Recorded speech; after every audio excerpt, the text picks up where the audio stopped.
ஏதோ பேருக்கு ஒரு அந்த மந்திரி சபையில் ஒரு மந்திரியா நம்ம தலைவருடைய பொண்ணு இருக்கட்டும், அந்த வீடு அவங்க இருக்கட்டும், இல்லைன்னா ரொம்ப தப்பாக போயிடும், அந்த குடும்பம் தெருவுக்கு வந்த மாதிரி ஆகிடும் என்று சொல்லி பழைய ஆட்கள் யோசிச்சு பார்த்தா தெரியும். அந்த மந்திரி சபை லிஸ்ட்லேயே கடைசி பேராக இந்திரா காந்தின்னு வரும், இன்ஃபர்மேஷன் டிபார்ட்மெண்ட் வரும். இப்படித்தான் முதலில் ஒரு அதிகாரத்துக்குள்ள வர்றாங்க.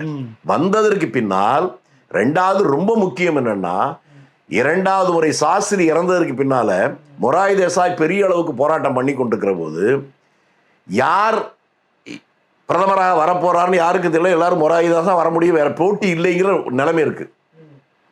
இன்னும் மிக சரியாக சொல்ல வேண்டுமானால், அந்த பாராளுமன்ற உறுப்பினருடைய கூட்டத்தை கூட்டுறார் காமராஜர். அந்த கூட்டத்தை கூட்டுவதற்கு 5 நிமிடத்துக்கு முன்னால அந்த அரங்கத்திற்கு வெளியில ஓரமா நின்று சும்மா 2 பேர் கூட பேசிட்டு இருக்காங்க இந்திரா காந்தி அம்மையார். ஒரு பத்திரிகையாளர் வேகமா ஓடோடி வர்றாரு. என்னமா சாதாரணமா இங்க நிக்கிறீங்கன்னு கேட்கிறாரு.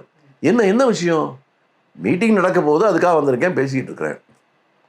என்ன சாதாரணமா சொல்றீங்க? வேற என்னன்னு?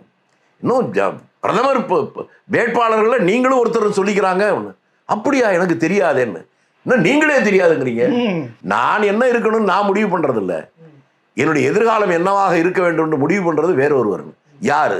தலைவர் காமராஜ். அதுக்கு பின்னால் தலைவர் காமராஜ். இதை நான் சாதாரணமாக சொல்லலை. அப்போதே அந்த நிருபர் பத்திரிகையில் செய்தியாக வந்தது, அது தமிழில் கூட மொழிபெயர்த்து தமிழ் பத்திரிகையில் வந்தது. அதுக்கு பின்னால் உள்ளே போகிறாங்க. உள்ளே போனோடனே காமராஜர் தான் பிரதமர் சொல்கிறார். அவர் அதை முடிவு எடுக்காம இருந்தால் அப்போ 2வது தடவையும் அவங்க ஒன்றும் பெருசாக வந்திருக்க போகிறாங்க. ஆகவே இந்திரா காந்தி என்கின்ற ஒரு மிகப்பெரிய ஆளுமை உலகத்தில் காலங்காலத்தில் நிறைந்து நிற்பதற்கு மூல காரணமாக வித்திட்டவர், உரம் போட்டவர், தண்ணீர் பாய்ச்சி வளர்த்தவர் தலைவர் காமராஜ். அதையும் நம்ம புரிஞ்சுக்கணும். இப்போ திரும்பி வர்றேன். இந்த நம்முடைய அந்த போராட்டம் நடக்கிற போது ஜெயபிரகாஷ் நாராயண் அவர்கள் இராணுவத்தையும் காவல்துறை ஒத்துழைப்புனாலும் வேற வழி இல்லாமல் வர்றாங்க. அப்போதான் கைது பண்ண வேண்டிய கட்டாயம் வந்துடுது. வேற வழியே இல்லை. அந்த நேரத்தில் தன்னால் உருவாக்கப்பட்டவராக இருந்தாலும், பிரதமர் நாற்காலி தன்னால் அமரப்பட்டு வைத்திருந்தாலும், கடைசியாக தலைவர் காமராஜ் பேசிய பேச்சு இன்னமும் பத்திரிகையில் இருக்கு.